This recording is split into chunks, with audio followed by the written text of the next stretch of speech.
Welcome to Kenton's videos. Enjoy the video. You're starting Narrator now. Press Win plus Control plus Enter to turn it on, then listen for the voice. Once active, make sure your audio device and volume are set so you can hear prompts.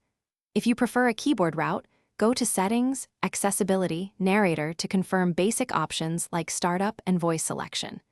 This gets you into the tool instantly so you can proceed to customize behavior and controls that match how you work.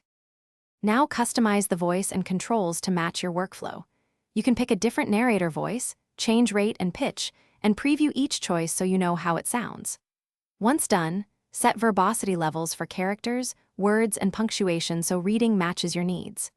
Also make sure to learn core shortcuts, narrator key combos with caps lock or insert plus arrows for navigation, reading modes, and selection. These adjustments reduce friction when you use Narrator all day.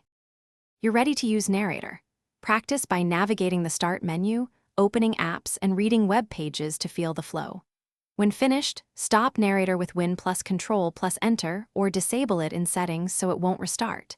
If something goes wrong, like no voice or distorted audio, make sure your audio device is the system default and update or reinstall the audio driver.